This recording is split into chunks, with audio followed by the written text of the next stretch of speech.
Today, we're diving into something that sounds boring, but actually affects every single community in Alberta. Yep. Housing, libraries, elections, and even how towns make decisions. It's all wrapped up in one bill. And depending on who you ask, it's even fixing problems. Or creating a whole bunch of new ones. But it'll definitely make you think. This is Two Divas, One Rant. Welcome, everyone, to our podcast where local news meets local attitude. This show is all about real conversations on the issues shaping life in our towns, our county, and our region. We'll be breaking down the local headlines, connect them to bigger provincial or national stories. Highlight amazing community members. And of course, finish with a rant or two. Think of us as your slightly opinionated coffee date every couple of weeks. Welcome back to Two Divas, One Rant, where local news meets local attitude. We want to thank our very first sponsor on the corner of 50th Street and 50th Avenue. They pretty much do everything. Yep, Naughty Boys promotion right here in Elk Point, Alberta, where Twyla and her crew are known locally for outfitting teams, events, and companies with branded gear.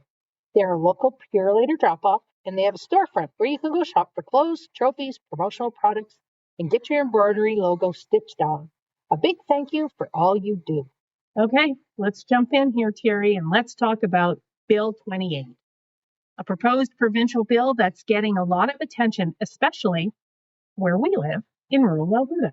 Yeah, and for once, it's not just a big city issue. This one hits municipalities, libraries, and taxpayers directly, no matter where you live. So I hear there's supposed to be some governance changes, like a provincial-wide code of conduct for elected officials. Yeah, which honestly, it's not a bad thing. Standard rules equal fewer gray areas, maybe? Well, yeah, supposed to, but I mean, it's a government thing, so I'm sure there's like more than 50 shades of gray. Yeah, I'm interested to actually see the criteria come out because it's last I heard was going to be counselor to counselor only complaints. So if you're a public and you have an issue with your counselor, there's no avenue for you to go unless you find another counselor that's going to hear your plea and take the complaint on your behalf. So I don't know, this province-wide criteria is one to watch for in the future. So we might have to do another show just on that one. Oh, could be. So just back up here a bit. So you're just saying that only a counselor can make a complaint about a counselor, but there's nothing for the public to make anywhere for the public to make a complaint. So the public could make a complaint on a municipal level, but if they want it to go to this, and they're not calling it a code of conduct because they don't like that word. You mean if they wanted to escalate it further? Yeah. What's it called? Now I can't find my list. But then, yeah, to go and fit under this new bill, it's only council to council, counselor to counselor. I mean, that might not be a bad thing for some of those. And there are people out there who constantly complain about things for no apparent reason. That just seems to be what they like to do. That could stop those public complaints.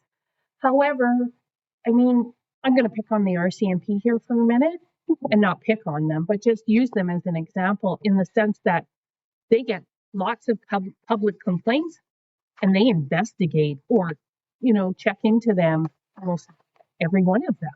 Yeah, and they should. That's what a complaint line is. But this is, okay, sorry, I found it now. Okay. Council Accountability Framework. Counselor Accountability Framework? Council Accountability Framework. CAF.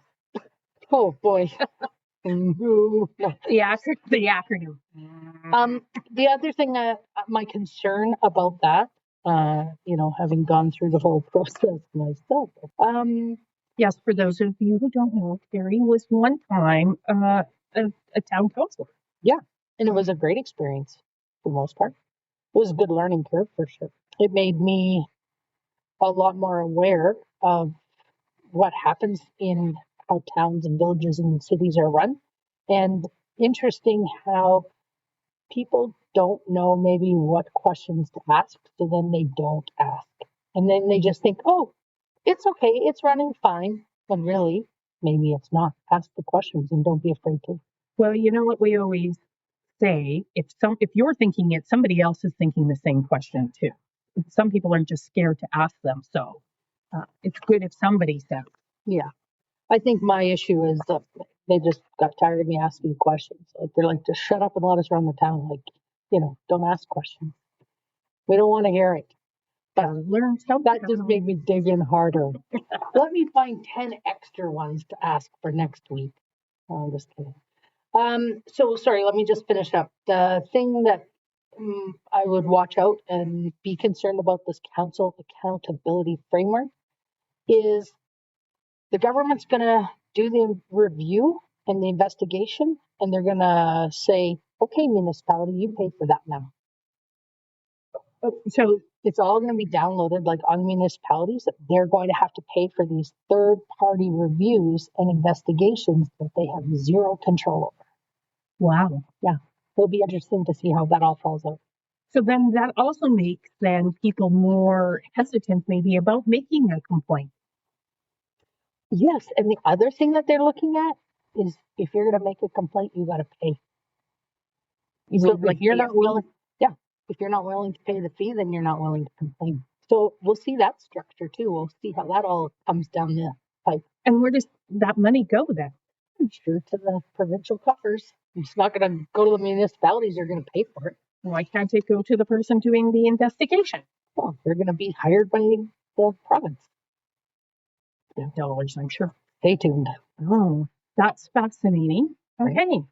Our other one is here. Oh, yes, libraries. This is where things get a little bit more heated in the controversy. And I said book ban, and you were quick to jump on that and say, no, it's not. Stop saying There's that. no book ban or book burning. Yes. Yes.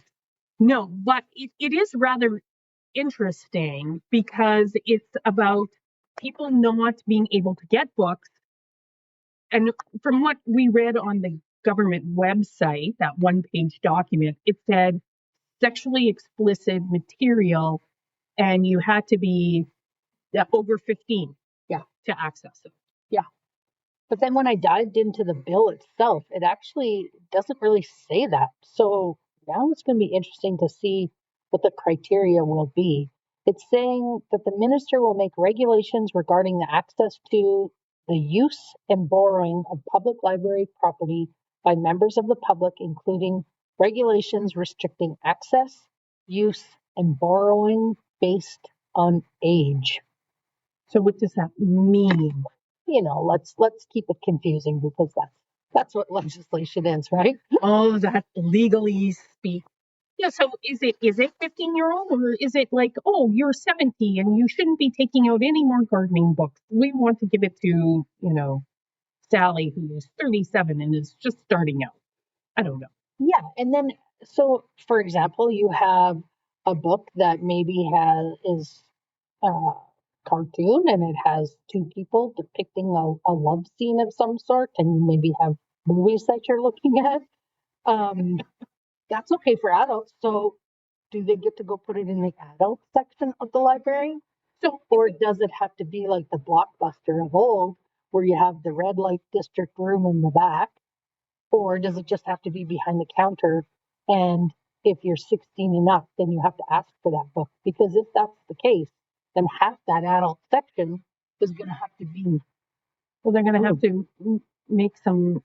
I'm thinking of our own public library, the Laverne Wilson Public Library here in Point. You're going to have to rearrange that whole structure there if you're putting books, let's say, behind the counter. I don't know if they don't have a room that they can put that in. And in my day job, I travel quite a bit, and I've been to a few public libraries. They're small. Yeah. Some of the libraries are just like 1-2 rooms. That's it. Like, I don't know. And there's nothing in this bill that says the government's going to hand out more money for retrofitting. Right? Like, right. And then you mentioned something interesting when we talked, was how about online? How does that look online? Yeah. We can't even get the right people to sign up on a social media account and not lie. Like, how are you going to all of a sudden you want an e-resource, but you are not 50 or you're, do you know what I mean? Like, or I gotta phone your parent and say, oh, Yeah, I could see a work around that. Hey, this is my parents' number, and you're just going to give your friend's number, and yeah, they're yeah. going to When we stayed at our friend's place overnight and we told our parents, oh yeah, that's where we were. You didn't do that? No. Oh, that was just a me thing? Well, I don't think it was just a you thing, but no, I had to be home. Oh, I never was home by curfew, and I was going to say, did you have a curfew? oh, I did. Oh, I never met him. I was, grounded, and then get released, do it all over again. for slow learner? Or you just, it was better to take the punishment? It's easier to say I'm sorry than may I. Oh, yeah. I think that's when my dad lost his sound. Oh, that's funny. Okay. There's a lot more to this Bill 28 as well. We're not going to ever be able to cover it in one 30-minute session. There are some things about the viability reviews that the thing I found that was interesting was residents' votes would become a non-binding under this new bill. So explain that a little further, because if a smaller place like Dewberry wanted to be a part of their county and the residents all voted saying, yep, let's do that, that doesn't mean it will happen? No, not under this new bill. It just says they'll take it under consideration, but they don't have to do anything with it. So it'll be really interesting to watch the town of Gibbons. I don't know if any of our listeners or yourself are following the town of Gibbons. They're in a whole world of hurt. They have lots of debt. They have lots of operational issues that have never been that haven't been dealt with correctly. So now municipal affairs are involved, and there's lots of stuff. So they could have a vote, and if it was before this bill, then there would be a potential of the residents vote yes, Sturgeon County says yes, we'll take you. Off we go to the races to reformat and reorganize the town of Gibbons. Now, it's funny you say Gibbons is in a whole world of hurt. Is it not my understanding that a lot of our small towns are hurting financially? Yes. I mean, I that's what I've heard. I heard Alberta is hurting, St. Paul is hurting, and I'm wondering, how many other towns are out there. I look at Lac La Biche. Lac La Biche is they have a mayor who runs and councillors, but they run the county or the MD, or I'm not sure what. Yeah, they've all amalgamated, right? And I think that becomes then the bigger question, and that's definitely for a whole nother episode, is regionalization. How far does regionalization and amalgamation go? Right? Yeah, but I can understand if we're hurting for money, and this is why we need to have the fortitude to think ahead. And invite people and companies and organizations to our small town to help keep it going.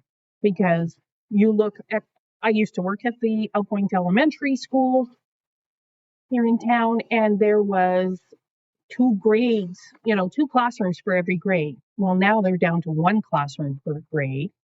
What does that mean? We used to have this beautiful pan-Canadian building with a big oil field company working here, and they left. Yeah. And we were able to retrofit that one into something, but not all of our buildings. Take a look around in our industrial area. Not all of our buildings are able to be retrofitted or being sold. They're just sitting there. A lot of them, right? And even our houses. Did we look the other day? I think there was 61 or something for sale. Wow, that's a lot. I could be wrong. I should go look. I should check my facts. Well, there are houses for sale. Yeah. And so how do we keep our towns going? How do we keep them financially viable? I mean, nobody wants to pay more in taxes in town. Nobody wants to pay more for water and garbage pickup. Don't even get me going there. But, right? I mean, even county taxes, how much do we want to pay? Yeah. 31 houses. I have to fact check myself. What kind of diva am I if I don't fact check myself? 61, 31. There's a 1 in there. There you go. But yeah, No, I hear what you're saying. Absolutely. So, I don't want to pay more tax. so back to Bill 28. So there's a lot of things packed into this bill. Yeah. Like what I think we counted like 7 items packed into one bill. What is the main thing that the government is trying to push here? Well, that's the fun of government, right? Let's just hammer a whole bunch of things in and make a couple controversial, and then nobody will know, and we'll just pass the whole thing through. Maybe we take a few off the list, but pass the main ones through. Yeah. Yeah, stay tuned. We'll have definitely have more discussion on that, I'm sure. Sounds like it's a bit of a downer for our rant this week. Woohoo! Says politics isn't fun. It's depressing, is what it is. Yeah. And maybe that's because I guess it depends what side of the aisle you're on. well, that's true. Let's not even go federal right now. Like, what the heck is happening there? Did you see that meme? Okay, I digress. Did you see the Coachella meme with Katy Perry and Justin Trudeau? No, I didn't. Yeah, they're sitting there eating, and they got plastic red Solo cups on their knees. And the meme was like, this guy tried to ban single-use plastics from a whole country, and look at him now. I'm like, you bugger. Yeah, anyways. We should do a meme of the week or something. Meme of the week. Yeah. Oh, that's a good idea. Yeah, and I got to dig into this raccoon thing too that's happening right now. Some AI weight loss raccoon. If you know anything about it, message me because I don't know. It seems a little sketchy to me, but yeah. Did you feed your raccoon? I just keep seeing these things pop up. Did you feed your raccoon? Is your raccoon sleeping? You can't eat while your raccoon's sleeping. I'm like, what the heck is this? Is this like a Tamagotchi thing, but it's a Canadian version of Feed the Raccoon? Yeah, it's a diet plan. It's something. Yeah. Anyways, that's again. I digress. Another episode. Wow. Yeah, I'm all over the place today. Sorry. That's okay. You can be all over the place. Okay. Are we done with this? I'm done. I can't even do the government anymore. I'm done. Your little government. 20 minutes and I'm out. That's okay. That's okay. I appreciate your knowledge on it because I don't know a lot. Now I can just ask the questions. What does that mean? You get me all worked up. You get me all fired up. Okay. I'll give you some chocolate later. You know, like in the Harry Potters, just to calm you down after the Death Eaters come along. You know, I never watched. Shut up. No, don't say it. I don't want to admit it, but I've only seen one Harry Potter movie, the first one. That was it. Oh, that was a good one. That 3-headed dog thing scared me too much. I was scared. And I don't do snakes. So when that's like when you have a character named Slithering or whatever he was, like, nope, can't do it. Just can't do it. I cried when Jafar turned into a snake in Aladdin. So, you know, yeah. Okay, anyways, digressing. Okay. I need therapy. This is my therapy. This is okay, that's great. It's my therapy too. Okay, well then let's move on to Community Spotlight. Time for our favorite part of the show. Want me to take this one? You go, girl. Okay, so May 1st, the town of Outpoint is coming out with their first edition of the Local Link.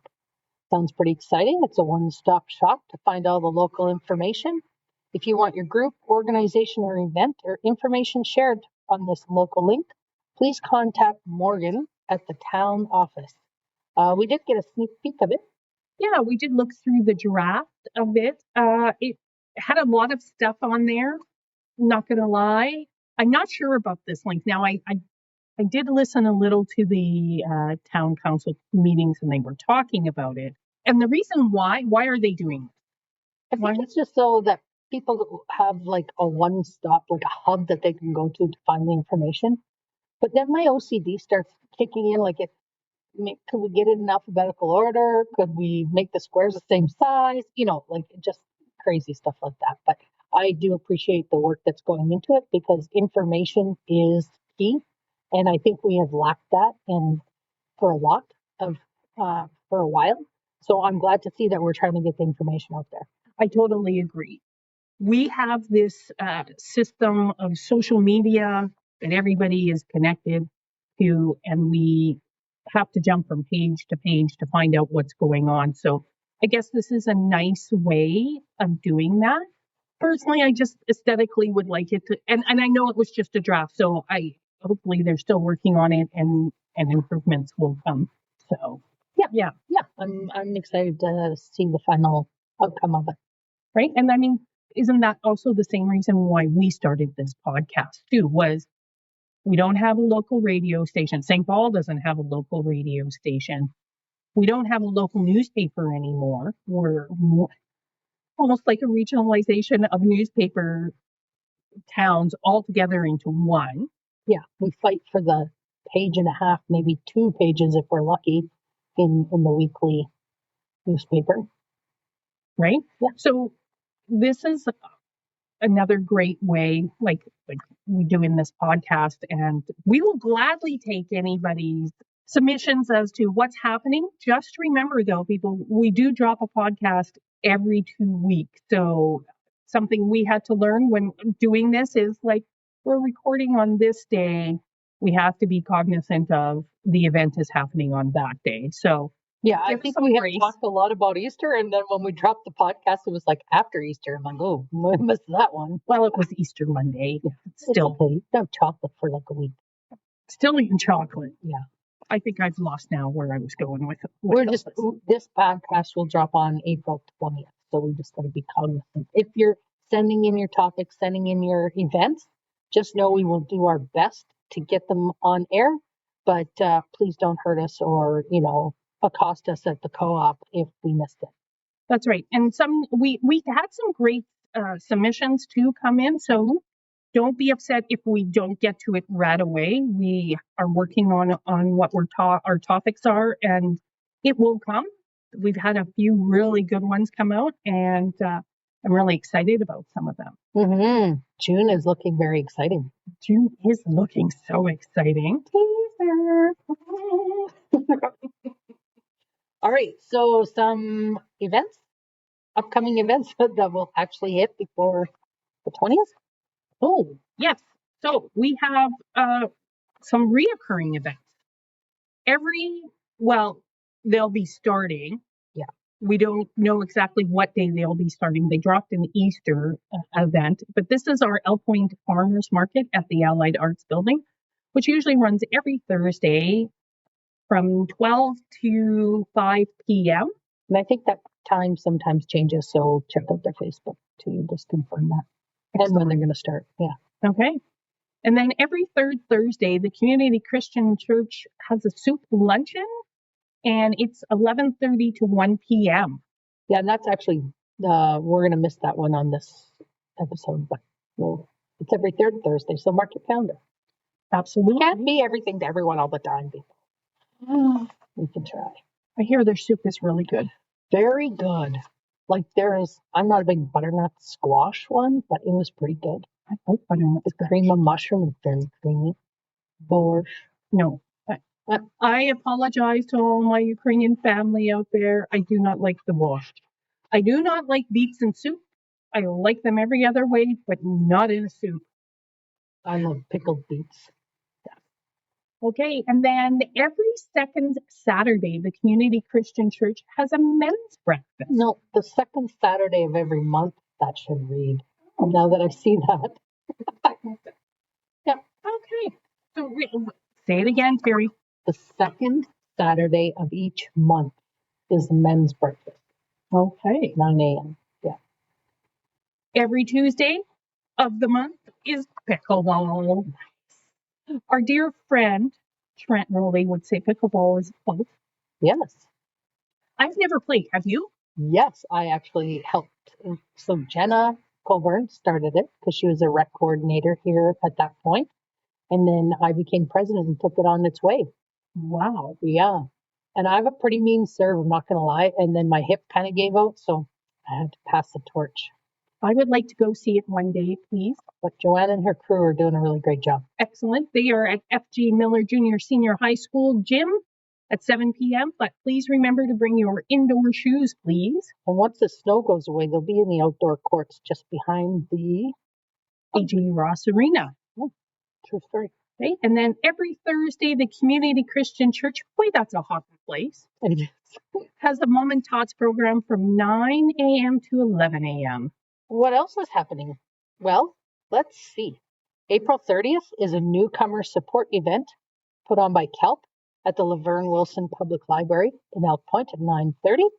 So you can go and ask your questions there. May 2nd, 3rd, 9th, and 10th, the Elk Point Theatre Project. They are, this is the kids group. They're putting on the Willy Wonka Jr. Adult is 50 with buffet and 30 for show only. That they do such a great job, and we have such a great facility here in our small town. Like, you have no idea how great the Allied Arts is. I mean, if you've never gone, I encourage you to go. I used to, when I used to work at the school, I had a group called the Elk Point Elementary School Ambassadors, and we volunteered at this event many times, helping out, which was a great way for me to see all this amazing talent that these kids, that our local kids have. And it's growing because now, you said last time, we have St. Paul kids coming in, we have Bonneville kids coming in. It is amazing. And the work that the parents and the adults do, the set designs are just spectacular. So I really encourage people to get out there and support this local organization. Yeah, they do a great job.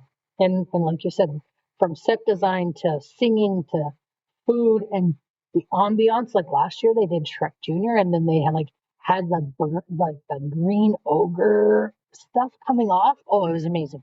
Anyways, I guess we'll have to go one night. yeah, maybe we'll go. Maybe we'll get sponsored tickets. Ooh, because we love sponsors. We love our sponsors. May 5th, that's yours. It's near and dear to your heart. It is. It's the Mother's Day Bingo and Bake Sale in the lovely community of Murnum at the Murnum Community Hall. Doors open at 6 p.m. It is a great bingo. It's fun. And the prizes are planters, flower planters, and baskets. Who doesn't need a flower plant? Right? Or maybe it's just, I think it's, flower baskets. Yeah, watch will show up this year. And it won't be. No, I think it is. It's the baskets, and they might have a planter or two, like for the bigger bingos, like the blackouts or something. Right. But either way, it's great to go support that local community, meet up with some good friends. I usually go with a friend here from town. We have a lot of fun. We eat a lot of the baking that we buy that we promise we're going to take home to our husbands, and it just never. Like, I don't bake, but I like eating. The other busy place in the town of Elk Point is the Laverne Wilson Library. So Tuesday, May 5th, it's a community presentation with Philip Fair. And I believe that's about mental health. And it's not just for youth, it's for anyone. So go there 7 to 9 p.m. I think it will be a good presentation. FCSS, I believe, is putting that on. And then there's also an annual Youth Mental Health Art Gala from 5 to 9 at the Vermilion Regional Center, and that's on Wednesday, May 6th to 12th. Oh, no, 6th. It's the 12th annual. Wow. Yeah, I got to read my notes better. Okay, and then on Saturday, May 9th this is one near and dear to your heart. It's true. The Second Chance Trail Ride. So they're going to go from Lindbergh to Heinsberg. Registration starts at 9. We just got news that there's going to be breakfast in the morning, which is we've never done before. So that's pretty exciting. Eggs and sausage and all the fixins. And then snacks halfway through the ride with a live auction. And then at the end of the ride, we're going to have a barbecue.